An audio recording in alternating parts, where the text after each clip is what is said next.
This week's podcast is sponsored by MPB. Trade in and upgrade your setup for the perfect shoot every time, or free up funds for the gear you no longer need. MPB is the fast, easy and secure way to buy and sell camera equipment. MPB pays for insured collection of your kit and delivers free when you trade in, and has a free 6-month warranty on all purchases. Visit mpb.com to find out more.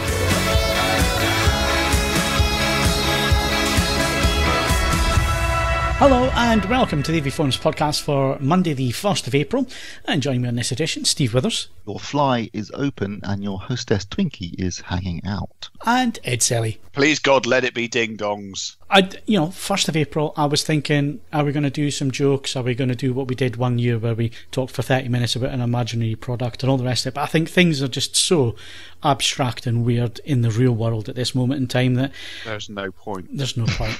Absolutely no point. No. It's the amount of negativity in the air at the minute is just, unbelievable. But anyway, we'll all have been doing some nice stuff so this week. We won't do much to fix that then, will we? Well, no. What point is getting angry and talking about it? Is there? It's like, well, whatever. And I think most people are getting to this point. That's what we do every week. Get angry and talk about. Yeah, but I have learned, Ed, not to talk politics at all. You're better just keeping your mouth shut, and then nothing happens. But my God, it's been one of them weeks, hasn't it? So yeah, I realised that my head's a weird shape this week. Thanks to the head. I told you that many years ago. So I was asked. I noticed it today when I was going to put the headphones on. I'm thinking that's a weird shape, but I haven't adjusted them, so they're over the top, over ear headphones, Sennheisers. They're a weird shape, so maybe my head's a weird shape. I don't know. I'm also a Coke addict. I just thought I'd get that out there. Well, we're on. I went to my recycling bin today and realised I've filled the whole recycling bin with Coke Zero cans. Yeah, as vices go, it's not exactly Scarface, is it? No, but I don't know. I think that stuff can be pretty bad for you in large quantities. There are some discussion about artificial sweeteners being potent carcinogenic, but I think they've dialed out most of that now. So yeah, look, let's face it, you will die of something. Yeah, so why not be Coke Zero? I don't think anybody's done that yet, so why not be the first? No, I suppose you'd be the first. Yeah, go for it. Yeah, there you go. And I had a parcel turn up this week, Steve. The Sony 870's back again. Oh, right. Hang on. Didn't you have it over? Yeah, I had it over Christmas, but I wasn't around over Christmas, was I? So it didn't get reviewed. So it got watched. That does seem a bit silly. It got watched a couple of times and measurements taken and so on, but I didn't have enough for review. And I told Sony that. I said, look, thanks for giving me it over Christmas, because you had one. You didn't even have to review it. No, it's true, man. As it turns out. Yeah. So yeah, I had it over Christmas, but I didn't really have time to sit down and actually write a review. I just thought, no, I don't have enough here. I don't have enough confidence to sit down and actually write an honest review. So I said to them, send it back. I wasn't expecting it to come back, because these things normally they're there for a while, they disappear, and then they're gone, and you never see them again. They managed to find one in Italy. Mm-hmm. Just come all the way over from Italy. So yeah, I unboxed that the other Friday night, unboxed that and set it all up again, and my word, it's one of the sharpest projectors I have ever seen. DLPs are pretty good. DLPs are pretty good at that price point, but for 25 grand. I'm expecting it's got some really seriously good glass in there, which is what makes all the difference, isn't it? Really? It's what makes the difference, but at the same time, it's got black levels that don't match the price tag, and that's the problem for it. That is the big problem with that projector. Yeah, so we'll talk. And about I've got to say, all the latest projectors that I've seen today haven't really knocked my socks off in terms of black level performance. Yeah, it's one of them things, and unfortunately, even though you can turn the laser down, it's a global thing. So even though it's got this dynamic set where you can dynamically set the laser so when it fades to black, it actually fades to black, it's not quite fast enough to do that. It's not like I believe the Epson laser could do that quite quickly, whereas the Sony the LS 10,000 yeah, whereas this one's a bit slow at it. But anyway, we'll talk about it a bit more maybe next week once I've had a chance to spend more time with it, sat and watch a couple of films, and then realised that one of my MK subwoofers had blown. That was careless. So don't know what's happened there. I just, because obviously I run an Odyssey, and then I just went round to check where the volumes were and noticed there was nothing coming out of the second X12. So unplugged it and let it power down and left it for a while, plugged it back in, and then I shoved a phono cable in and pressed the other end of the phono cable just to see if it would make a noise, and Horrible, no noise. Absolutely nothing. It's dead. I mean, it powers on, the lights come on, it's dead though. Absolutely nothing there. So the only thing I can think of is blowing the transistors. So, because there's absolutely no sound comes out of it whatsoever. So I've had a mixed week, really. You've got 3 subs though, right? Haven't you? Or is it 4? I've got 4 subs, but obviously I've got 2 M&Ks at the front, the X12s, and yeah, I'm gonna have to speak to M&K and find out what's wrong with that and how we're going to resolve that swap one. it around for you. But yeah, unfortunately, one of them's blown, so don't know what's happened, what's caused that. What are your other 2 subs? Sorry? What are the other 2 subs you've got on your I've got a BK Electronics monolith and a Teufel THX thing. Okay, interesting. I'll come back to 4 subs in a room later when we talk about definitive technology. It makes a nice difference. It really does make a difference. Yeah. It does make a difference. Yeah. Yes. Okay. So yeah, that's been my week. Ed? Yeah. No, I mean, mine's been nice and quiet. I've been plowing through some work. I'm late for my entries for March. Noticed. It's I need to stress that nothing's going to happen between. It's currently 14 minutes past 7 on the 31st of March, and it's not going to happen before midnight. Photography's all done. It's just going to take a day or two just to finish stuff off because just stuff gets in the way. Otherwise, what have I done? I have been. Actually, it has been extremely quiet. The only thing posted a photo of a totem pole today, did you not? That's at the children's play park where I live. You get a better class of weird ancient god carvings in Buckinghamshire. It's really weird because you don't notice it if the photo's really out of context because it's quite close to the thing. But it is, when you look at it in isolation, a distinctly bizarre thing to have in a children's play park. And I did take that yesterday. I've been beavering away on your stuff today. I just haven't finished it. Otherwise, what else has happened? I have caught up with a little bit of television. I have been. I went to listen to a pair of £13,000 active speakers that were quite impressive, which is quite nice. And no, otherwise it's just been I've been enjoying the fact that I have been able to start doing things like turn some of the storage heaters in here off and dry clothes outdoors and not have my drying rack in the front room, and sort of tedious things that have made me feel a bit like a refugee for the last 5 or 6 months. And it does improve one's state of mind ever so slightly. It does. I mean, we're sitting here. It's 7:15 on a Sunday evening. Normally my blind is down by this point. Pure darkness outside. But yeah, we've got daylight, and clocks went forward as well. So it's getting at the time of year I enjoy, and it makes you feel better.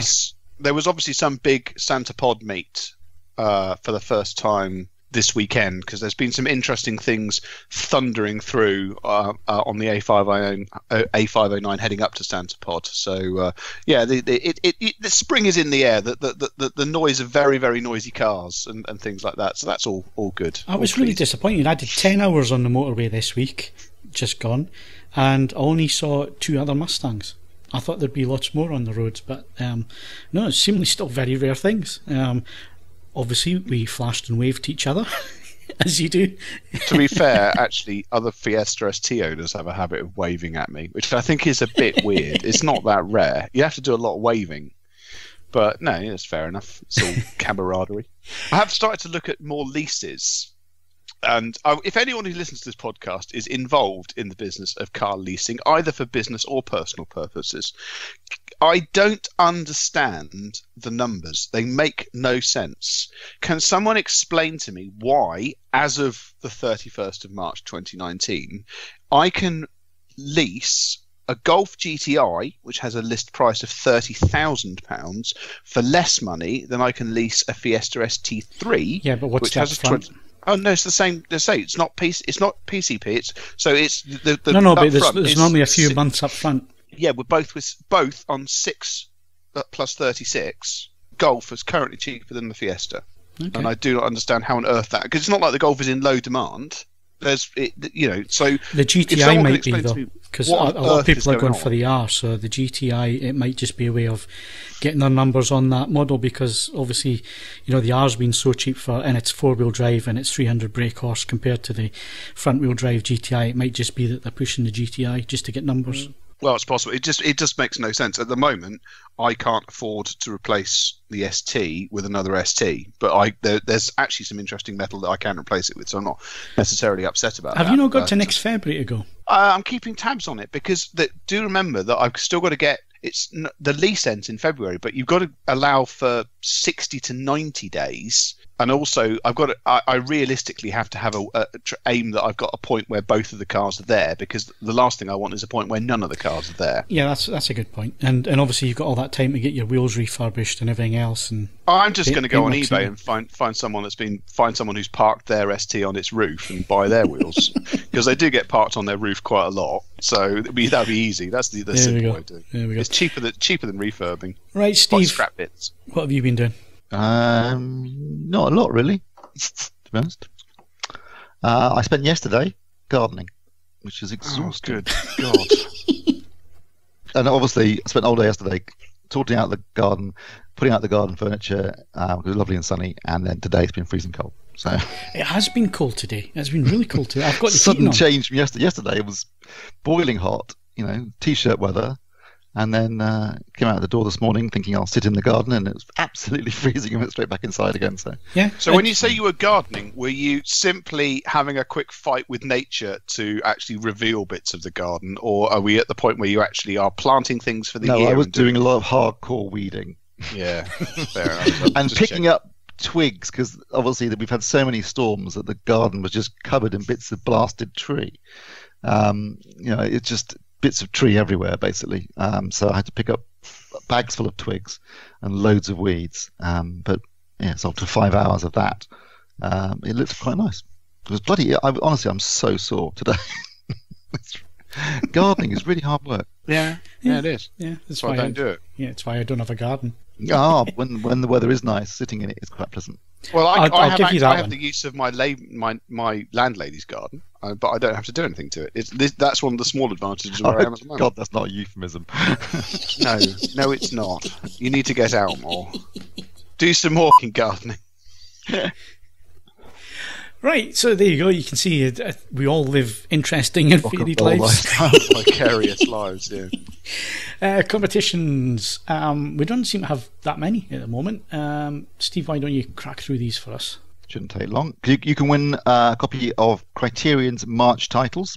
I don't know what the March titles are. Are they listed in the competition? I hope they are. They are, yeah. People go to the competition. Go and look there. I can't be bothered to read them out. So you can win copies of Criterion's March titles on Blu-ray, and that competition closes on the 8th of April. You can also win a copy of The Girl in the Spider's Web on Blu-ray, and that competition closes on the 11th of April. And as always, all competitions are open to eligible AVForums members resident in the UK, with the obvious exception of employees, in this case, Phil. Any previous competition winners? Yes, we've got two. We've got Krish, who won Redcon 1 on Blu-ray, and Ghost Rider 17 won the Vestron collection on Blu-ray. So congratulations to those two. Yeah, well done. And we'll be back in a sec with some hardware reviews.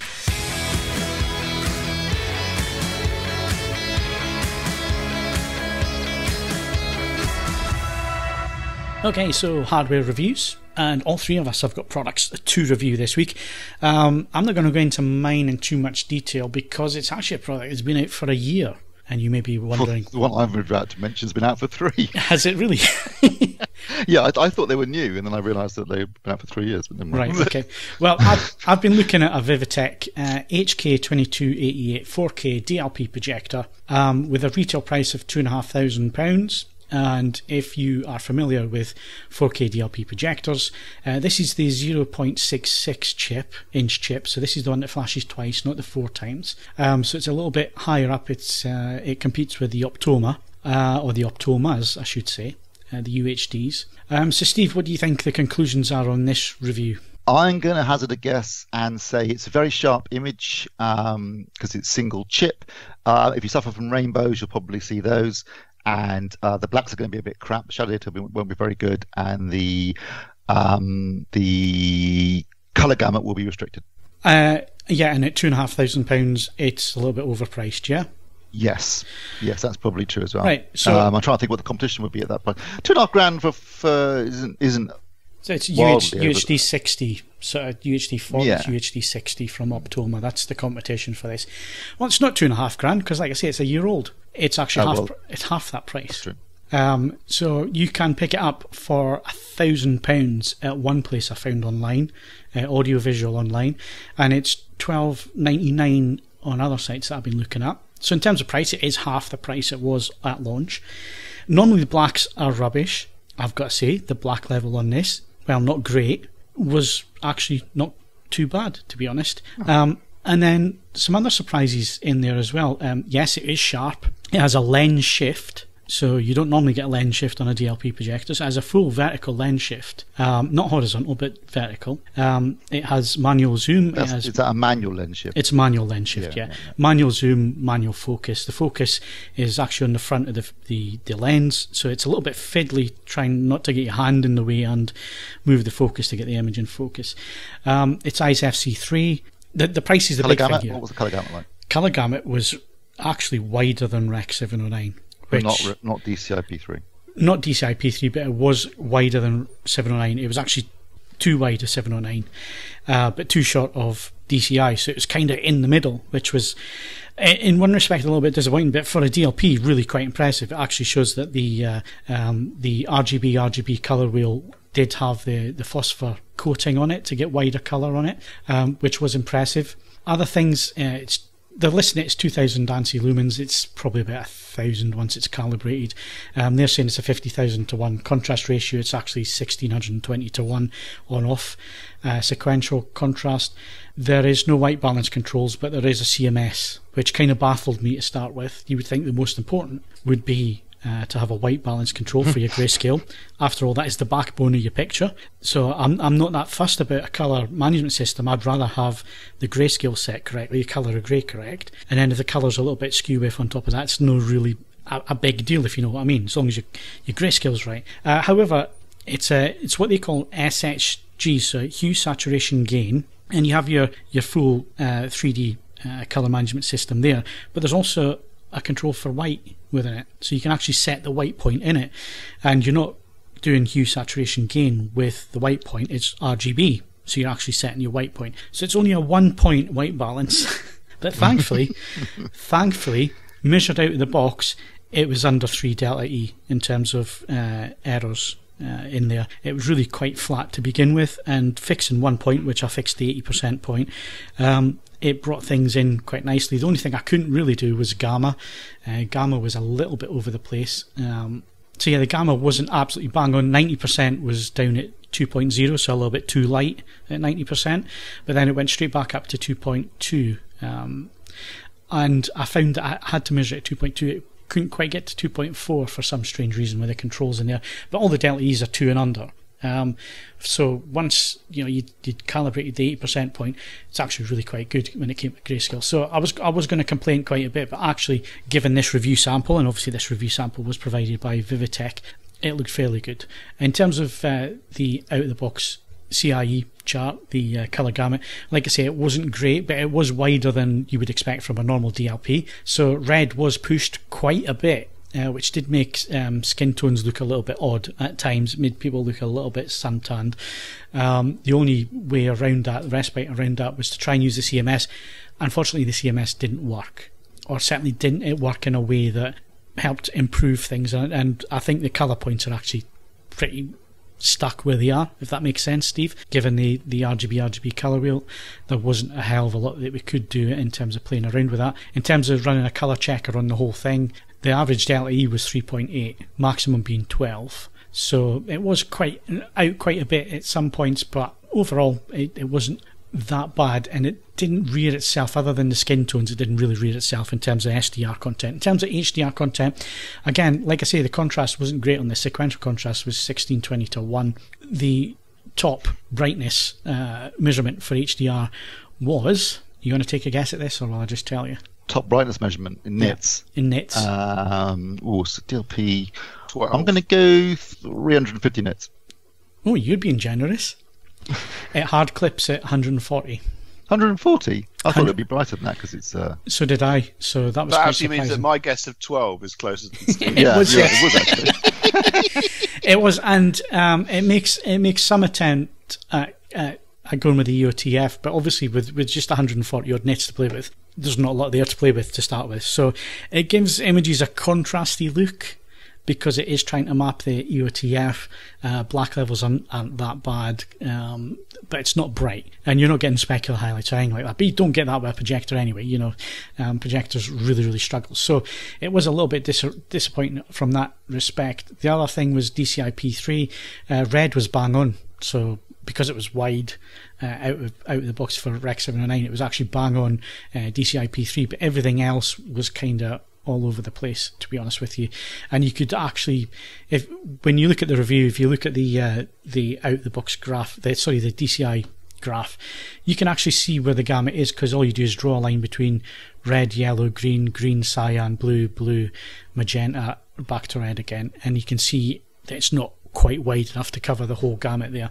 So yeah, in terms of HDR, it will take 4K HDR signal, HDR10. It won't do HLG, or certainly it's not listed as doing HLG, and I didn't have anything to test with it. So in terms of HDR, it is a little bit disappointing, but then again, it is sharp, it's colourful, although not particularly accurate, and not that bright, to be honest. But again, like I say, it's half the price of when it was launched. It's the 066 DMD, so it's not the smaller chip that gives you the grey edges around the image. The image actually goes out quite well. And to be honest with you, performance-wise, it is a little bit loud as well. Obviously, these things are loud. This was about 30 dB, and that was in the low lamp. And you're getting 5,000 hours on the 310 watt lamp as well. So overall, I thought it wasn't. If it was $2,500, I'd be scoring it as 7 out of 10 overall. Because it's not $2,500, it's actually the same price as recent BenQ projectors that we've looked at, as well as that Optoma I looked at the other week there, the home entertainment projector. And when you get to that price, you're talking more about a home entertainment projector than a home cinema projector. I think this fits more with the Optoma competition in terms of home cinema projector. Yeah, the black levels aren't great, but then intra-frame contrast wasn't too bad. Colours, like I say, pretty. The grayscale was pretty accurate. Colours are a little bit wide, but you can tone them in a little bit, make them look a little bit more natural. And at $12.99 or even $1,000, I actually think it's recommended and scores an 8 for me. Yeah, no, that's a good price. I mean, you can't really complain about that, can you? $1,000. I mean, no, you can't complain. And that's even if you're just taking a punt for $1,000, you can that's puntable money. When you're talking $2,500, that's a fair chunk of cash, but. I think for $1,000, if you're thinking about moving into big screen projection and you want something that can deliver, okay, it's not native 4K, but those double flashing 4K chips actually work really well. They do. I prefer them. They do work well, don't they? I mean, yeah. I've tested them, and when you put a test pattern up, a 4K test pattern up, it's actually, it looks 4K. It's quite difficult to tell the difference. So yeah, I mean, if you're thinking of taking a punt on big screen projection, this sounds like a good entry level, isn't it? Really, it is. I mean, at $1,000 you can't complain. You could take a punt on this one, and I think the quality is definitely there for that money. $2,500, I wouldn't be as positive, but at $1,000, I think it looked great with film material and HDR material. It looked really nice. I watched The Usual Suspects, but I also watched a bit of La La Land. You didn't literally watch The Usual Suspects? No. Usual Suspects as in Pan and Blade Runner and, the usual test disc stuff. But I also got to play with my new Spears and Mansell disc on this projector as well, and some of the new patterns on there. Some really useful stuff, which we will go into detail with. I've been in touch with Stacey. He's going to come on the podcast once the retail version is ready to go. He's going to come on and talk to us about that and about the different patterns and so on. It's not a calibration disc, it's more of a evaluation disc. Yeah. And I think that's needed at the minute when it comes to HDR displays and people trying to set up their TVs and all the rest of it.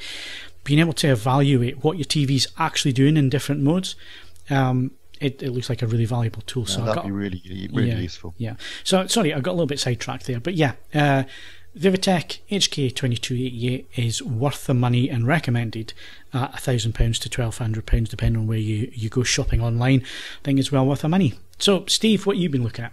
I've been going for some American muscle, actually, I have to say. I'm beginning to understand the appeal of your car, because I think, to the best of my recollection, these are the first American speakers I've ever reviewed. It's a Definitive Technology BP9000 series. Actually, your M&Ks are American. I know they're now made in Denmark. They're made in Denmark, aren't they now? They're made in Denmark, but they're actually American designed. Okay. But I didn't review. I did review them, but not for you. Yes. Okay. Apart from M&K, them. But certainly the M&Ks that I've got are perhaps a more traditional size. They're more neutral and traditional, yeah. Well, they're more traditional design. I mean, they're slightly different with the design is a bit unusual in some respects, but essentially it's tweeter and a woofer or mid-bass drivers. Now, the BP9000s, which have been around since 2016. 2016. So actually, they've been around for 3 years. These are very interesting because, and this is something I think that Def Tech made a name for themselves in the sense that they have the system I'm reviewing, or I'm in the middle of reviewing, is the BP9060. So I'm using those as the front, left, and right. I've got BP9020s as the surround channels, and then I've got the CS9040, which is the center channel. I've also got the A90 Atmos upward firing modules, rather Atmos and DTSX. Okay, so that's the basic concept. Now, the BP9040, that has two forward-firing mid-bass drivers, 4.5-inch and a 1-inch tweeter. It also has a rearward-firing 4.5-inch mid-bass driver and a 1-inch tweeter. It also has an 8-inch subwoofer built in, fully active subwoofer. You can either run it in conjunction with the speaker, or you can actually run a cable in for the LFE channel and run it as a separate sub, effectively. That's the 9060s. The 9040s have the two forward-firing mid-bass drivers and the tweeter, and a rear-firing mid-bass driver, but it's also got the 8-inch active subwoofer built in. I forgot to mention the 9060s also have an 8-inch passive radiator as well. And then the center speaker, it just has passive radiator, hasn't got an active subwoofer built in. You can buy a CS9060, which does have a sub built in. So basically, what you end up with is a system. I had a system that was a 5.4.4 system. In other words, there's the 5 ear level channels, 4 subs, and 4 overhead channels.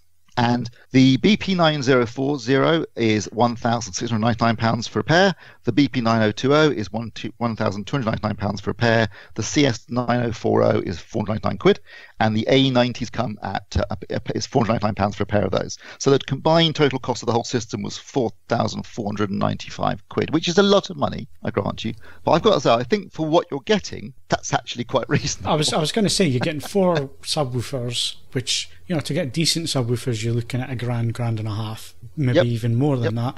So there's your £4,000 already gone. Yeah, no. I think for what you're getting, this is actually reasonable. And also, there's a lot about this design that I really there's, as Ed would like to put it, there's been some real joined-up thinking going on as far as the design here goes. So, first of all, I mean, the 9060s, they're floor standers.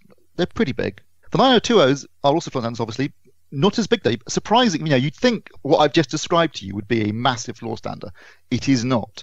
And you could comfortably, although they've clearly been designed for big American rooms, you could comfortably fit the 9020s into a smaller English-style living room without any issue whatsoever. So that's one factor that's worth bearing in mind. The other thing is I love the design, and they're really stylish-looking speakers. They're made of aircraft-grade aluminium. They have a nice. Look, this is just a moment, if I may. Yeah. This is one of my bet noir. If you are in marketing, I don't care if it's hi-fi or anything else. If you 71 aluminium, yes, it's used in aircraft. It's also used in forks, and pretty much everything else that is made out of aluminium is also made out of exactly the same stuff.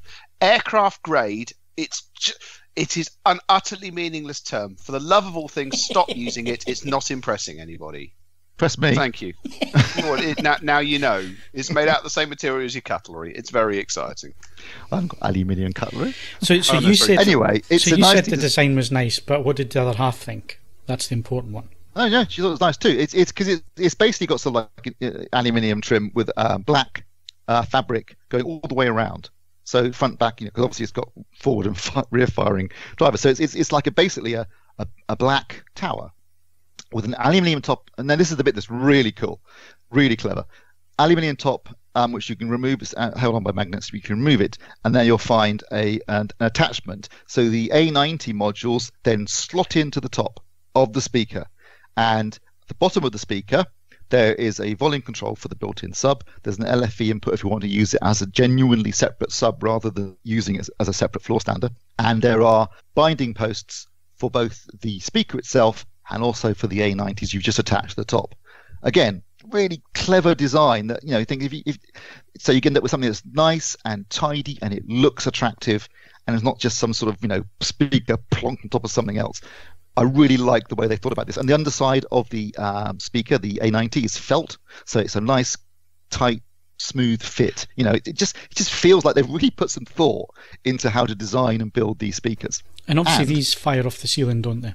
Yes, these are ones that bounce off the ceiling, so they're upward firing drivers, which does obviously mean you need a ceiling that's going to reflect the sound back down. If you've got like a vaulted ceiling, you might be probably not the best choice, but that applies to any system that's using upward firing drivers. So that's that. I thought that was really clever.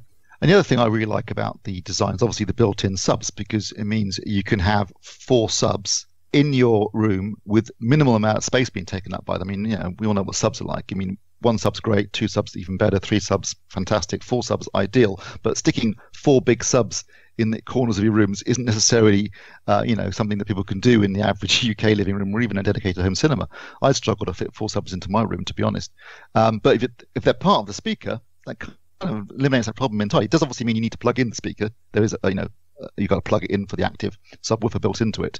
But it gave me a lovely balanced low frequency performance in the room, because I had 4 subs running simultaneously in all 4 corners along with the speakers, and they all use the same drivers and tweeters as do the A90 upward firing unit modules. So you've got a nice tonal balance across the whole system as well.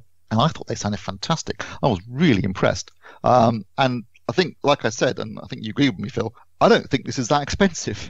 I honestly, maybe I spent too much time with high-end kit, but I think when you add up all you're getting in this, which is essentially, as you say, 4 floor standers, a center speaker, 4 subwoofers, and 4 upward-firing drivers for $4,500, yeah. And they're high quality. It's not like this is junk. This is a really good, well-designed kit. I think that's actually really good value. And were you saying that they're American speakers as well? That they've got quite a forceful presentation. That's they what I'm are. picking up That's on. what I was going to say. That's why I was joking about muscle at the beginning. Yes, they're a muscular presence. I mean, these are really designed to be used in quite a big room, I think, ideally. And in some UK rooms, I think they might be a little bit overpowering. Certainly, you need to be wary of placement, and particularly the subs, setting those up, getting that nice and balanced in the room, not overpowering the rest of the sound. But you can either use them, like I said, you can plug them in. Say you've got 2 LFE outputs on the back of your 2 sub outputs on the back of your AV receiver. You could run one to the front and daisy chain them, and run one to the back and daisy chain, or you could just run it for the 2 front ones, or you can run the floor standers with the subs built in. So basically running it as a floor stander with a built-in sub rather than running the sub separately. So you've got options there, which I think is really good too. Again, I think there's just every time as I spent time with it and finding out more and more about them, I was just really impressed with the amount of thought that has gone into the design of these speakers, and everything down from the way you attach the modules at the top to the binding posts at the bottom to having an LFE input for the built-in subs. The whole idea of having built-in subs, the idea of having these forward and rear firing drivers to give you a more open sound, just really clever stuff, and it really works. And I mean, if you're looking to build a home cinema system, I mean, particularly if you need upward firing drivers and you can't fit speakers on the ceiling for some reason,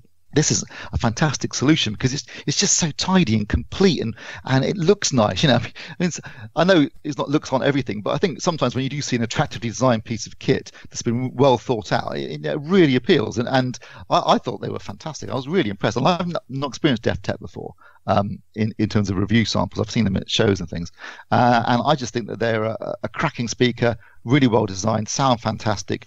Big open sound, great with movies, obviously, but I mean, it still sounds great with music too. And I think if you're in the market for something like this, there's a lot to appeal here, and it does solve a lot of problems in a very clever way and without busting the bank. Just a couple of quick questions, Steve. You obviously powering them with your Arkham kit. Yes. Did you use Dirac EQ, or did you review them without it? I do it with both. Okay. Oh, get you, Mr. Thorough. I mean, it seems more sensible to run them in terms of reviewing. I think better to not use Dirac, to leave, because you want to listen to the speakers, and Dirac's obviously going to be adjusting the tonal balance of the room and all this sort of stuff. So, I mean, primarily I just set them up, distances, levels, kept it simple, because I wanted just to hear the speakers on their own without any kind of processing from Dirac or anything else. Okay. But also did that as well, just to see how it handled the subs and that kind of thing, just out of curiosity, really. But performance-wise, I could knock it. I thought I think they are the speaker. You need to be aware that they have been quite clearly designed for relatively large rooms, and obviously with 4 subs, you need to make sure you get it set up properly and you get that nicely adjusted and balanced. But once you've done the work and once you've set everything up correctly, I think the results really are fantastic. Okay, you scored them at. Highly recommended. Okay, good stuff. Yeah, I'm interested to hear these now after listening to you talking about that. Hey, haven't you got Def Tech in for review or something? I've had a pair in. Which ones did you have? I had small stand mounts with a large passive radiator on the top in the Def Tech style. Now, I thought that they were pretty good, but that has to be taken into the account that there are lots and lots of competitors. They weren't dissimilarly priced to those Revels that are up on the front page, and I'd be honest, if we're talking about choosing our American speakers, I'd go Revel. But I mean, I've had some epiphanal moments with American stuff recently. At 2 wildly different ends of the pricing scale. Obviously, earlier this year, I spent some meaningful time with the Wilson Tune Tot, which has a stupid name and cost £13,000, but was frankly an astonishing piece of kit, something that I covet. Is that related to the Tater Tot? It's not. It's down to the. It's a successor to the original Wilson Audio Tiny Tot. So stupid names have been part of Wilson's speaker philosophy for some time, but there's no doubting the engineering involved. But then the other end of the scale, £250. Polk, who are part of the same Sound United group now that Definitive Technology is. Sorry, brands are singular. They have recently done something a bit unusual for an American brand, in so much as they sent the range over to be tweaked to be more suitable for us European types. And I have to be honest, the S15E, which I was looking at, £250, it is ugly. I don't mean it's a bit unattractive. It is an actively unattractive looking speaker. Really, really quite unpleasant. But it sounds utterly phenomenal. It is one of a tiny number of £250 speakers that will keep the Q Acoustics 3020i honest. I've got to say, Polk, I haven't reviewed any of their speakers, but I have reviewed a couple of their sound bars, including the Command bar, which I've just had in for review as well. And I've always been really impressed with what they can do, and also what they can do with the money, because the Command bar, which has an active wireless subwoofer, 3 channels at the front, built in Amazon Alexa, literally built into it, HDMI output and 2 HDMI inputs. How much do you think that is then, Phil? Oh, 400? 250. Ooh. Bloody hellfire. And I thought that the Wharfdale was cheap. That's staggering for what you're getting. Yeah, that is pretty impressive. And I've got to say, I haven't heard any recent speakers from them, but I've mentioned this a few times, I did used to have a set of their LX effects on the rear channels a while back, and over 10 years ago now, but they were fantastic speakers, and again, reasonably priced at that point. So yeah, I'd like to hear some of the new stuff. One of my upcoming reviews is a pair of active loudspeakers from a well-known British brand, and I won't go into too much detail because this is for the next set of reviews, but it's been a mixed reviewing experience. They've had moments where they have been astonishing, moments where I have found them to be quite frustrating. But as an accompaniment to a television, to cover your standard television viewing stuff, honestly, they're outstanding.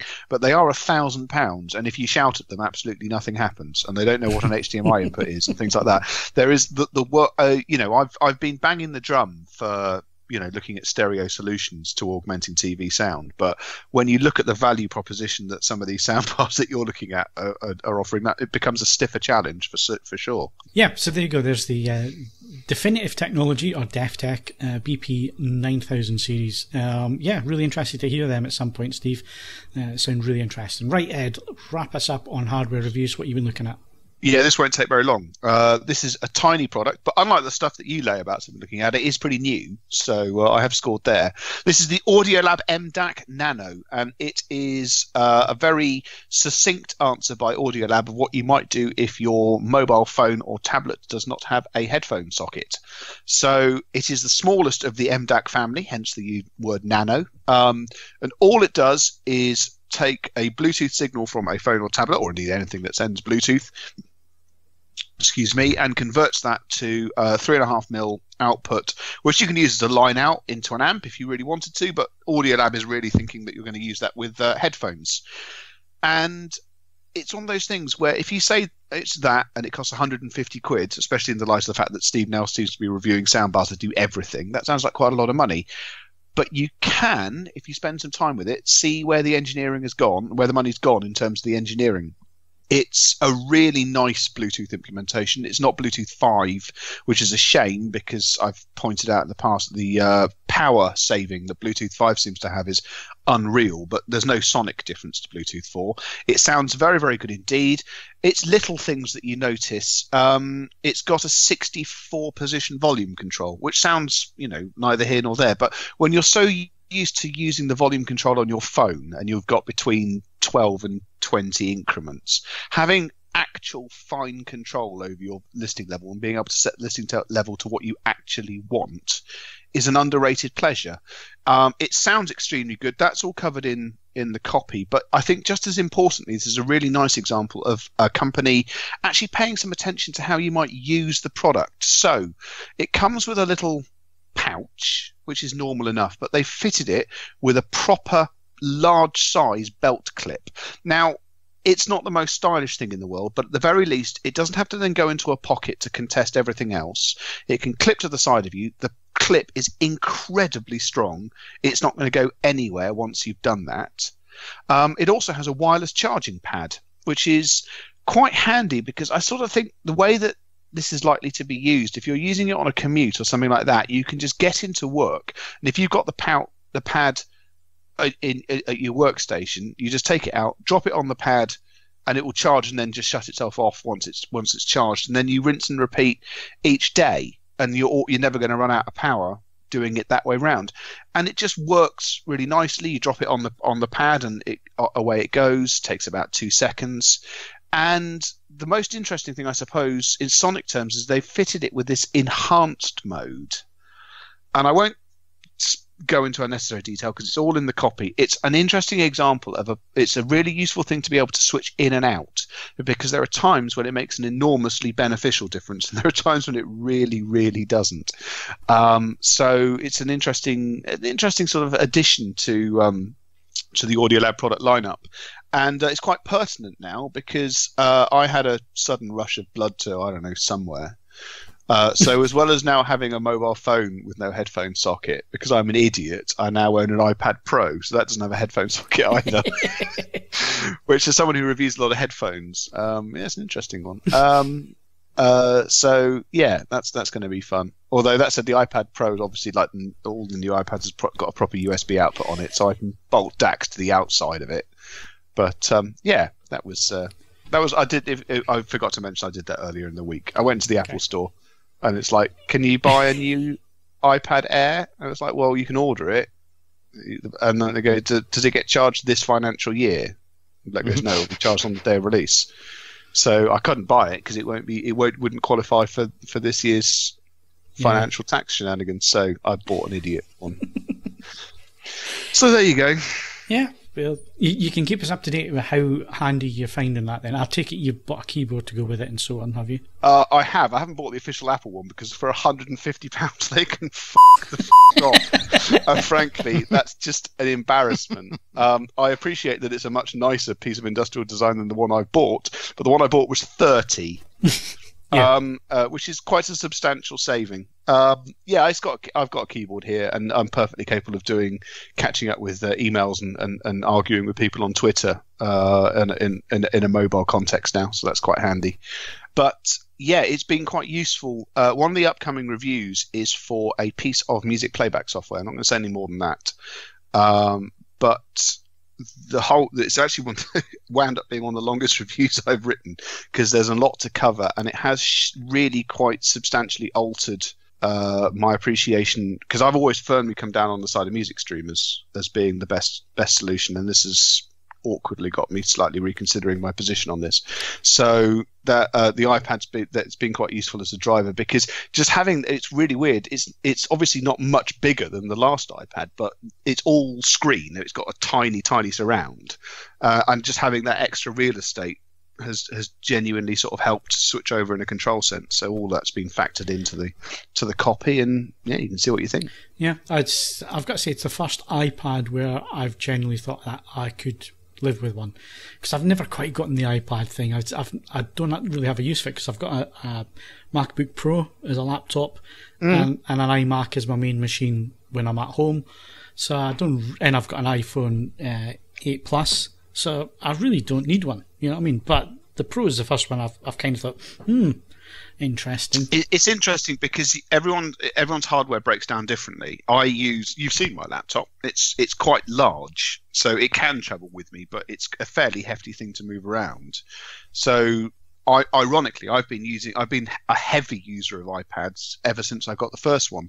I think the key thing that for me makes them tremendously useful is all the ones I've ever bought have been cellular ones, because just being able to, rather than being reliant on somebody generating a wireless network, being able to just get online anywhere, and obviously with the 3 contract in it, that includes the States and stuff as well. That's when it's really come into its own. Yeah, absolutely. But no, everyone's equipment breaks down in a slightly different way. So I have a small mobile phone. I mean, I look at just incidental things. I don't seldom, if ever, answer emails or anything on it. Then the iPad sees a lot of work, and then my laptop is portable but doesn't go anywhere unless it absolutely has to. So different strokes for different folks is the phrase, isn't it? And of course, you're now not going to stand out as a bit of a hillbilly when you're at these press events, because you've actually got Apple kit now.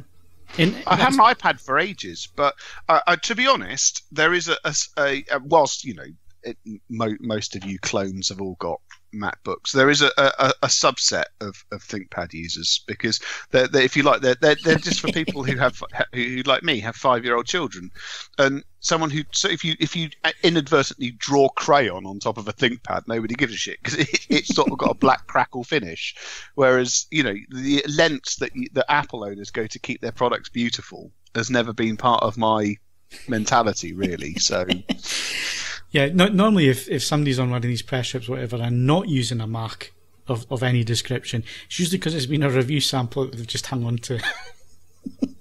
Well, I mean, it's as I say, horses for courses. Part of the problem is that both OS X and Windows annoy me enormously for different reasons, but Windows is cheaper to annoy me, so I generally just go with the one that's going to cost me less to be annoyed by. Equally, that said, obviously this laptop has had its fair share of issues, although most of those can be laid at the door of NVIDIA rather than Lenovo. So that's by the by, but they appear to be mostly sorted now, so that's all good. I've got to say, I use a Lenovo as my calibration laptop, and it's been fantastic. I think I bought it second hand for £75, and it's been superb. It's never let me down yet. So there you go. Right, seeing as it's beginning of the month, very quickly we can go through what we've got lined up for the month ahead. If we've got anything lined up for the month ahead, I'm frantically checking Trello just to make sure we've all got something to talk about here. Maybe Steve hasn't, but Well, I've got some suggestions, but I haven't actually discussed it with you yet. So. Yeah, so maybe leave Steve out, but Ed knows what he's doing. And myself, I still have the Marantz 7013 AVR. It's actually being tested at the minute. I am actually using it on a nightly basis at the minute. Obviously got the Sony 870 ES projector, as well as a Yamaha A3080 AVR. which is very, very similar to the 3050. In fact, I had them sat on the floor and mistakenly picked the wrong one up because they look identical. So that's all coming up from me. And I also have a Samsung Q90R production retail sample. It's coming from Samsung, but I've been promised it's a production retail sample. So that is coming on Wednesday, I believe, 65-inch. So I'm actually looking forward to seeing that. It's the first new TV of the year, and then I'm hoping to get a Sony coming in from Crampton and Moore at some point after that, the week after that. So yeah, the new TVs are eventually starting to come through. So kind of looking forward to getting stuck into the new TVs. Like I say, Steve's, we'll sort out Steve, and he can tell you what's coming up next week. Ed, what you got? Right, being frenziedly worked on and completed at the moment, there is Name's Baby Standalone Streamer. So we've done the all-in-ones, and this is how they're going to try and persuade you to spend a bit more and go separate. So this is the ND5 XS2. We've got Kef's Baby Active Speaker. I've kind of given away that I found it both tremendous and frustrating in equal measure. So it's going to be an interesting review, that one. I have been looking at a piece of music playback software, and I'm going to be fascinated to see on the forums who else has been using it and see their feedback. It's called Rune, and it's notable because it costs quite a lot of money for a piece of software on its own. $500 for a lifetime license to use it, which for something which is basically glorified iTunes. There's quite a lot of glory on top of it, but in terms of the premise, it is the same thing. That's quite a lot of money, and I'm going to get to the bottom out whether it's worth it or not. And then we've got a tiny little integrated amplifier from Tangent, which has been a genuine surprise. So there's that. And then I'm busy talking to various people because there was a product from a Scottish loudspeaker company, which I was hoping to get in for this month, but has been pushed back, which I'm hoping to sort out. And there's a couple of other things that I'll be bouncing off you guys as well, and seeing if there's a place and a space for it. Okay, good stuff. So that's all coming up. We'll be back in a sec with, we don't have movie reviews, so it'll be movie news.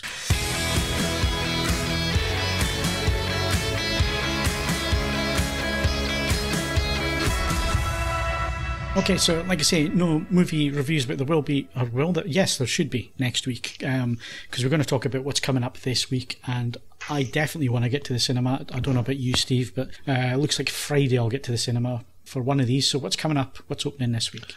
Well, on the 4th of April, we've got Pet Sematary, the remake of the original film adaptation of the novel by Stephen King. I read the book when it came out, actually, which I quite enjoyed. I saw the film when it came out in the 80s, which was quite good. I have no particular interest in seeing a remake. I'm not that bothered personally. But anyway, if you don't know the story, basically a couple move into a house next to a busy road with 2 kids and a cat. Cat unfortunately gets run over. They bury the cat in the local pet cemetery, and the cat comes back. And things get worse from there on.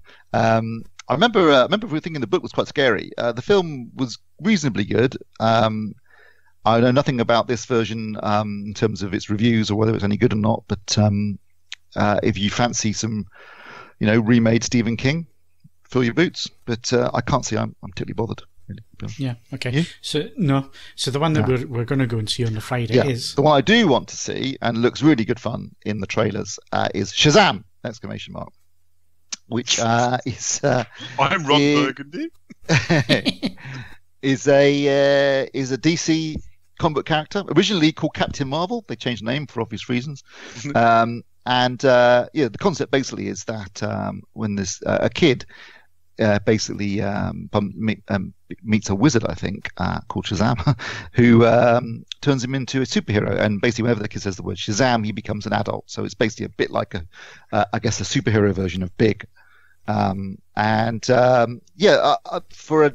Technically, apparently, it takes place in the same DC universe as the other DC movies we've seen so far. But this one looks like it's actually going to be fun. Yeah, that's the thing I get from the trailer. Comedic, entertaining fun, rather than sort of ponderous and miserable and serious stuff. It looks like it's going to be DC's version of Deadpool, really, isn't it? Yes, that's without swearing. Yeah, more kid friendly. But yes, it's kind of fourth wall breaking, self-knowing comedy and action and adventure. and that opens on 5th on Friday.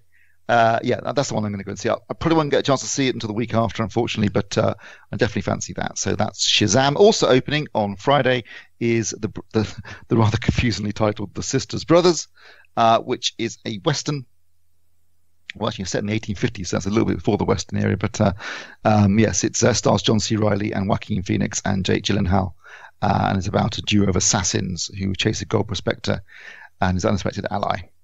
So if you fancy a bit of Western action, then that's available. It's also unusual to see a Western these days, isn't it? So it is. Although it is unusual, actually. There was definitely the Western had a sort of a revival period, but it's become it's gone a bit quiet again on the Western front. But like I say, this actually takes place in the 1850s, which is early. Western front. Yes, Yeah, that was quite easy. good. If I'd actually meant it, that would have been genius.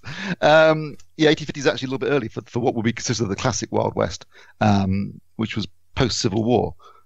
So this obviously might have a different take, but it's certainly got a good cast. So if you fancy something a bit different, there's that. But I suspect most people will be going to see Shazam next week. okay, yeah, don't bother about the bottom one. Oh, there's another one out, sorry. 5th of April as well, Missing Link, which is an animated film, CG animated film about the missing link, as the name, my title might suggest. Mr. Link recruits explorer Sir Lionel Frost to help find his long-lost relatives in the fabled valley of Shangri-La. Along with adventurer Adelina Fortnight, the trio of explorers travel the world to help their new friend. It's starring, well, the voices of, should I say, Hugh Jackman and Timothy Oliphant and Zoe Saldana. If you fancy some animated action for the kids. But I think I given... don't, but thanks. No, it doesn't sound very appealing. I've got to say, Shazam, obviously, if you're looking for a kids' movie, Shazam's going to be the one that's going to win. Yeah, So that's opening on on Friday. Friday. I'm going to have to get in early because it's a 12A, so I'll have to get in early on Friday. Or go really late. Oh, Yeah, because schools break up as yeah, well. break up on Friday. Oh, don't because they? it's So, for Easter, isn't it? Yes, that's why. Yeah. yeah. Okay, so that's what's coming up at the cinema. In terms of disc releases this week, yeah, there's not a hell of a lot either because the one you really want it doesn't come out till later this month in terms of 4K, and the 4K disc that is out is already on Netflix. Yeah. So Alien, its 40th anniversary this year, incredibly. So the DVD and Blu-ray are arriving on the 1st of April, but the 4K disc doesn't hit streets until 22nd of April. I'm definitely getting that. Can't Yeah, wait. it's on pre-order. Yeah, definitely getting that. That should look superb. That will have HDR10 Plus if you're interested. Interestingly, it hasn't got a new. It's just a DTS HD Master Audio soundtrack, so no Dolby Atmos or DTS:X upmix. Don't know why. Maybe they didn't have time or money. Or, I mean, obviously, some films like Blade Runner did have a new Atmos mix. Possibly Ridley was busy, or Fox didn't want to stump up for it. I'm not sure, but it should look absolutely stunning. Annihilation, like you say, Phil, 4K Blu-ray, but it's already available to stream on Netflix. I guess if you can't stream in 4K, then it might be worth picking up. It is a good film. I thought it was a really good film. Really enjoyed it. Also out on Blu-ray only. Not 4K in this country. It is available on 4K in the States. I know because I've got it. Ralph Breaks the Internet is out on 4K. I'm sorry, it's out on Blu-ray in the UK. Like I said, it did come out a few weeks ago in the States on 4K disc. This is Disney again. They've been doing this a lot. It's strange. It's an annoying sort of trend that's been developing here with Disney, where they're not releasing a lot of their stuff on 4K in this country. Instead, they release them on 3D.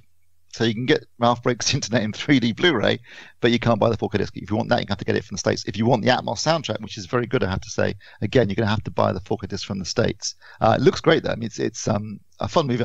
I really think it should have been called Ralph Wrecks the Internet. That seems like a more appropriate That would title make anyway. more sense, wouldn't it? Wouldn't it, given it's Wreck-It Ralph? But anyway, it is actually quite a good movie. I enjoyed it. And the use of colours in the 4K disc is stunning. But anyway, that's out on Blu-ray. Also, there's a couple of other titles out. Criterion's release of Detour on Blu-ray and Sugar Mountain on Blu-ray, neither of which I'm particularly familiar with, to be honest. No, neither am I. But yeah, it is a bit surprising what we're getting on 4K, and then at the same time what we're not getting. It's some studios need to take a look at themselves, I think, in terms of what they're making available. It seems to be Disney in particular that's been the offender here, where there's been I can think of 3 or 4 discs. Cars 3 didn't make it on 4K disc in this country. The most recent Pirates of the Caribbean movie didn't get a 4K release in this country, but again did in the States. I think there's at least 3 or maybe even 4 or 5 titles that Disney have released in America but have not released here on 4K disc, which is weird. It's a bit of a shame because it's not like they have to repress them either. Well, no, they just literally use the same disc. In fact, I've seen some studios that have done that.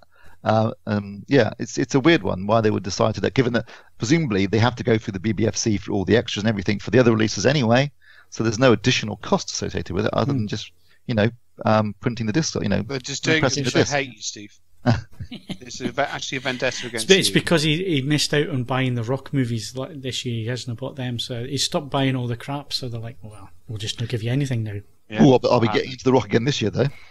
Figuratively speaking. in terms of movies, I mean, we've got Fighting with My Family, we've got Hobbs and Shaw, and then at the end of the year, Jumanji 2. So big year for the Rock. Okay, so to wrap up on the podcast this week. Before we get into this, can we just very quickly? I know we did television last week, but I think we're both in agreement on this. The episode of the Grand Tour that came out on this Friday, just gone, so the 29th, was a very well judged piece of television. It was almost the perfect episode of the Grand Tour. They spoiled it a little bit with the final airport shenanigans. Yeah, that's we've run out of money, we need 10 minutes of footage. Yeah, basically that's what it was. But it was almost the perfect episode. It was so interesting. I guess it was because it was Cars of our era as well. The start, definitely. I always wanted a Delta, and all you need now is just £250,000, and you'll be laughing. I didn't have the money when it was out originally, and I certainly don't have the money for one now. And I wouldn't fit in a Stratos, I don't think. I think I'd struggle to get into one of them as well. More for being too wide rather than too tall. But it's actually, we might need to do the Withers test on this. Steve, watch the bit in the middle with James May and the Porsche. Mm-hmm. Because it's a benchmark test. Because I think Phil and I are pre-programmed to find that sort of thing quite entertaining. But I genuinely think it's well enough shot and interesting enough and just visually stonking enough that I think you might quite enjoy it as well. It's not got Neil Armstrong. I can't promise there's no astronauts. Although there is a 78-year-old man doing things that no 78-year-old man should be capable of doing. I'd almost showing up the younger generation as well. Like the guy said, I'm not going to spoil it, but like the guy said, I nearly lost my job there.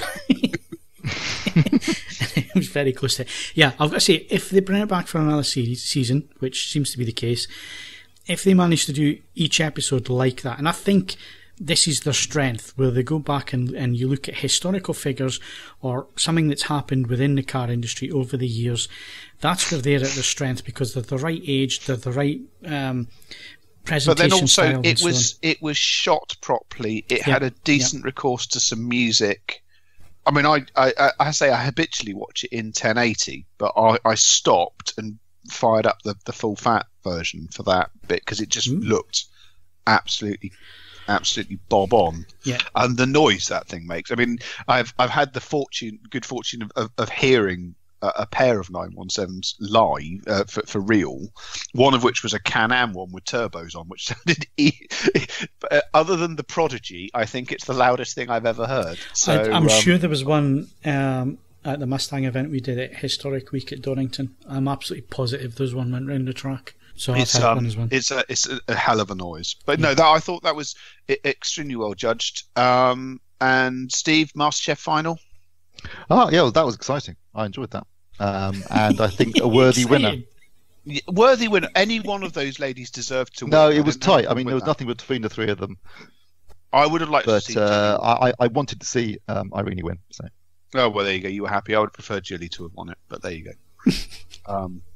No, I'm sorry. It was a real this year. I have to say, we often complain about television not responding to the feedback of the people that watch it religiously. In the last couple of years, for MasterChef amateurs especially, people have made it to the final, and often on one occasion certainly won, and they've only cooked at quite a narrow, relatively speaking, narrow band of food. They've cooked it exceptionally well, but it's been geared in such a way that they've made it through without doing much outside their comfort zone, without really acknowledging the criticisms. For real, they've gone, and this year they really adjusted the way that they did certain challenges to prevent people from being able to do that, and I think they did a very, very good job of it. And that does mean that, I mean, the three ladies that made the final and Arini who won it, they richly deserved it. They put in the time, the effort, and they showed the flexibility across loads and loads of different areas. Okay. So an absolutely fantastic piece of television. I mean, it's not the most exciting thing going, but it's beautifully done, and I think very compelling. Okay, good stuff. Well, there we go. A bit of unscripted TV there. Right, to finish, and the reason I'm bringing this up is that I've been to IMAX a few times this year, as has Steve, and genuinely been really impressed with the presentation. But it got me thinking, you know, during my lifetime and going to the cinema, so again, I was thinking about age because I turned 45 in March. So thinking about what I've seen at the cinema, and have I seen big changes within that time? Now, obviously, there's Star Wars in there, but I was 5-year-old. I don't have that many memories. I think I live through other people's memories of that time period, because I did go to see the films with my grandmother at the time, but I think I tend to live through her stories rather than me actually remembering that. And then I was thinking, well, what other films during that period have genuinely changed the game when it comes to movie making? And are we now at the point where it's impossible for somebody to move it on another level? Have we actually reached the pinnacle of where cinema can go as a viewing format as we see it at this moment in time? So other than going into virtual reality and all the rest of it, where is the next big jump? So Star Wars changed it quite considerably. You could argue that Jaws did it a few years before in terms of the summer blockbuster. Star Wars moved it on in terms of effects and epic cinema and all the rest of it. Yeah, I don't think Jaws necessarily changed cinema. It changed the way films are released. Yeah, exactly. And that kind of idea of a big summer tentpole movie. Yeah. So the next movie that kind of moved it on, maybe this is just my point of view, maybe I'm wrong on this, maybe Steve can jump in, but I think the next big step came in 93 with Jurassic Park. That was the next big step in terms of, and there wasn't a lot of CGI. I think a lot of people tend to think there was a hell of a lot of CGI. There wasn't a hell of a lot in that film, but what was on screen was so impressive that it really moved it on. And then again, I'm thinking about when the next big jump, and for me was probably The Matrix after that, 99. And then I'm kind of struggling. I'm tempted to just throw Titanic into that. From a perspective of, I need to choose, because I'm not a visual effects person, but I spent a lot of time in my childhood reading about Titanic. I did public speaking on it and the rest of it. It's all very well to see periodically. I would like to have seen that. Oh yes, well you can off. You can do, I mean, a CGI dinosaur is one thing, because fundamentally, as long as it looks, broadly speaking, alive, that's pretty impressive. I mean, Jurassic Park was mind-blowing. I saw it in the cinema. I was 12. It was incredible. But when I saw Titanic, let's ignore the plot for a moment because that's shite. Just the care and attention to detail, visualizing, and again, less of it is CGI than a lot of people think, because obviously there's a huge bastard set as well. But just, it was tangibly real, and it's probably one of the first times that actually happened. Okay, so if you take Jack and Rose out of it, that convoluted storyline, and just take it for the visual spectacle that it was, and it was trying to be historically correct. I think now, research has gone on since the film came out that actually changes a few of the perspectives that were shown. But at the time, it was doing its best to try, without the Jack and Rose storyline, to be as honest as it could be, I think. That's if we ignore the sinking bit, there's just a simple section. Leave it. There's a section when it leaves port and they call in for full throttle or full ahead or whatever, and it's literally everything from the telegraph being moved forward, all the engines increasing revolutions, just the distance, all the rest of it. It's all perfect, and it is. if we ignore just sort of random moments where people have done truly ridiculous things with set building, it has to be one of the very first times with an object which no longer physically exists in an accessible way where that happened. Yeah, and of course, I've started this off talking about visual effects as moving things on, but not necessarily. That doesn't have to be the case. I don't think. Can you think any films that have actually moved it on? Something that changed the game, I think, in the sense of influenced other filmmakers. I think a film that influenced other filmmakers for at least the next 10 years, if not until this very day, is Saving Private Ryan. The way that Spielberg shot that film to deliberately make it look like World War II combat footage by deliberately dropping, the frame rate, the contrasty look of it. That's been copied so many times since then by anyone making a war film. It's pretty much changed the game as far as how you shoot combat footage in any kind of war film is done now. Everyone looks back at Private Ryan before they do anything and think, okay, we've got to be at least as good as that. So that changed things. I think in terms of special effects, for me, obviously, apart from Star Wars and Jurassic Park, although Jurassic Park, that's kind of like the first time I saw CGI that looked photoreal, but it wasn't the first CGI I'd seen, because you'd had Tron before that, you had Last Starfighter, other things, Terminator 2, The Abyss, where they were starting to get there, and he started to. I remember the water tentacles in The Abyss looked amazing back in '89, but by '93 it was the first time I'd seen something that looked photoreal, like, my God, it's the first time I'd sat in a cinema since Star Wars and thought, how did they do that? Mm-hmm. For me, probably after that would have been The Two Towers. I think Gollum was the first genuinely emotive CG creation I'd ever seen on screen. Before that, it'd always been Uncanny Valley, but that's a character, and it's a character that's in the film and the one after Return of the King. If it didn't work, they were fucked, because. So you're not going for the CG Yoda in Phantom Menace? Oh, no, it was the second film. No, Phantom Menace was a puppet Yoda that looked less believable than the puppet that was in the. Yeah, it was the second film, wasn't it? Years before. No, the Yoda.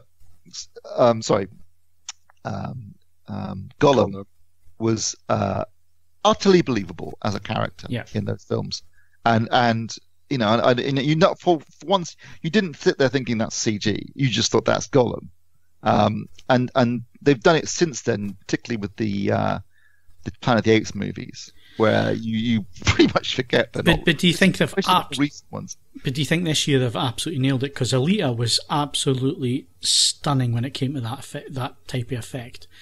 Just having a CG characters, or more or less a CG character in front of you. Yeah. Now, no Avatar got close to it, but there's just something about Alita. They've gotten over the Uncanny Valley completely, I think. Avatar was obviously influential in the sense that it brought 3D back into popular. Obviously it had been around for a bit. But it's got a lot to answer for, isn't it? But also, I suppose Avatar was remarkable because so much of it was CG. But photorealistic CG. But I'm trying to think what else is Matrix definitely. I throw a weird one out there, not for visuals, but I think you'd struggle to make it now. It happens in a very weird point in societal history. Is the original Starship Troopers, and visually it's one of my favourite films. It is, but I contest. This is one for the people to comment on. I don't think you could make it in 2019 like that. I think someone should. I mean, I'm glad someone made it 1997, and I think its satirical edge is all the more relevant now than it was 22 years ago. But I don't think. I can't believe it bombed because people didn't understand it was a satire. It's like, yes. How can you be that thick to not understand it was a satire? But Steve, if there's one thing the last 22 years have told us, is that nobody lost by overestimating human stupidity. I watched it on 4K disc about a month ago, and it stands up really well. I haven't seen it under you see, I was wondering. I didn't know if they did actually. It's been a while since I've watched it. The bugs still look completely photoreal. Because they use models for the spaceships, that they look fantastic. It's always the films that age badly are the ones that over relied on CG. In other words, post Jurassic Park, everyone's like, right, get some CG in there, and it wasn't. Yeah. The reason that, as Phil said, the reason Jurassic Park still stands up today is because very little of it is actually CG. Yes. Basically, if you it's only CG if you see a full dinosaur. If you can see the whole dinosaur in shot, it's probably CG. But if you're seeing part of a dinosaur, the head or an arm or a leg, it's Stan Winston. Winston, you see, animatronic, and Phil Tippett. Yeah. And Spielberg, obviously, it was necessity to a degree because they couldn't do that much at the time. They were pushing the envelope. But the films that just piled in the CG after that are the ones that have dated really badly. Yes. But because Starship Troopers used a lot of model effects and animatronics as well, and was judicious in its use of CG, and also Phil Tippett did the CG and did it really well. That still stands up to this day. It's a bit like Alien. The only thing that really dates it is the computer screens. Otherwise, it could have been made yesterday. I mean, You're right, Ed. I think we live in an age now where it probably wouldn't get made, but I'm glad they did. No, absolutely. I'm tremendously glad it exists, but I just don't. I just think if you submitted it as it exists in its standard cinema certified classification now, you'd run into trouble. Oh, because it's so gory. No. It's more of a the subtext of the political system bits and stuff like that. You'd struggle. I maintain that you genuinely would. It just mainly because Paul Verhoeven, his own background is there's elements of that in the way that certain parts of the society are portrayed, and I just think you'd struggle to get it through in that form with that glib way of doing it. So what we're talking about here is, and we haven't mentioned 2001, which, if you're talking from effects and visuals and so on. I think you said things we've seen at the cinema, so within our lifetime, but obviously we haven't mentioned that, but that was a pivotal moment. But where we are now, these things seem to happen every few decades, maybe every 10 to 15 years, there's another big jump or a big leap. So we're obviously due something.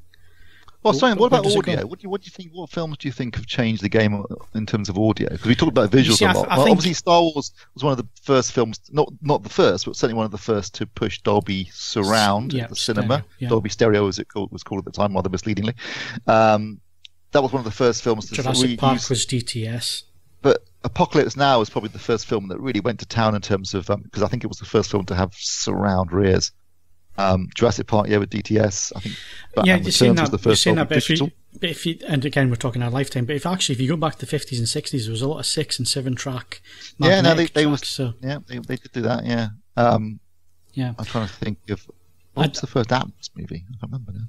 I can't remember Atmos. Dolby Digital was Dolby Digital was Batman Returns. Batman Returns. Yeah, I remember specifically going to the cinema and being really disappointed with the film. But I went to cinema to see it at a local Bath Bone Ash and couldn't understand a word anyone was saying. There was something wrong with the centre channel.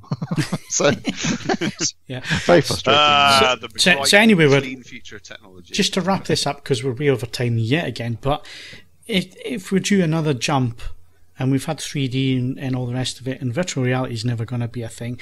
And I know there's 4DX at the cinema where you get water sprayed at you and all that kind of thing, and the chairs move and so on. But genuinely, in terms of filmmaking, have we reached a plateau now? Have we reached where the technology can take us? I would say that we're due something, and it's not going to be something that we expect. But that's the whole nature of game-changing moments. Yeah, you don't see it coming. You don't see it coming. That's the whole point of it. And I suspect that we're going to be completely wrong-footed by what turns out to be the next big deal. Equally, it might be that the next big deal is something that actually, from our perspective, where we're big fans of, high performance record, images and the rest of it, it could just as easily be something where the release is done free to view on 1 billion mobile phones or something like that. It's not necessarily going to be immediately something that blows our frocks up over much, but it will be a completely different way of doing something. Interesting you mentioned mobile tech, because that's, in one way, it's really sad that people actually watch movies on a 5-inch screen, but at the same time, everybody's got one in their pocket now. And but it's not. Maybe it's not even as simple as showing the film, but maybe if there's some way of it actually incorporating the technology we have about as of a normal Western European human being, whether it makes use, whether after 35 years of telling us to turn it all off in the cinema, whether somebody goes and actually makes use of it in a way to actually immerse the experience or something like that. That it strikes me that is more likely than some next level field. Everything at the moment in terms of CGI, in terms of viewing, in terms of sound, we're in incremental game territory. So in terms of something game changing, I suspect it's more likely to be something like that. Steve? Yeah, no, I mean, I think effects wise, you know, we've reached a plateau. I think it's difficult for modern audiences to be surprised by anything that they see because they've seen it all already. So as far as game changers go, it's either going to be, it's more likely to be something about, you know, either the creative use of the effects or more likely to be the way that someone tells a story. That they'll do something that's you know, unusual, different about the way that you experience a film. I mean, I can't see what else they can do at the moment in terms of effects or sound or production design or set building. People don't build sets anymore, do they? They just, you know, do it all in CG anyway. I mean, there is an element. There's a subtext in terms of actual film making. We'll probably do something interesting. I mean, if I think back to, I mean, obviously we had the sort of 3-year period of truly spectacular twists. So Usual Suspects, Sixth Sense, stuff like that. Then in terms of showing the film itself, so you have something like Memento, which of course is shot backwards. I remember that being a proper head when I watched it. Admittedly, I wasn't entirely on the level when I watched it, so it didn't help. So maybe someone's going to do that, but that's more in the art of filmmaking than the actual cinematic element of it. I don't know. You know? Sure. I don't know. I do find interesting though is the fact that we're going back to large format when it comes to filmmaking. So IMAX and you know, using bigger sensors in the cameras and that kind of thing, and because we don't use film anymore, but it's almost like we're going back to 65 and 70mm in terms of presentation, in terms of image size, because of the sensors and resolution that the cameras do have. So I find that interesting, and like I say, I've been really blown away by the last couple of presentations that I have seen in 3D IMAX that I genuinely do think have moved on leaps and bounds from when IMAX first became a big format again, and 3D became a big thing again. I think, and you mentioned it a few weeks ago, Steve, that they've got so good now at post-converting films into 3D and so on. I just think that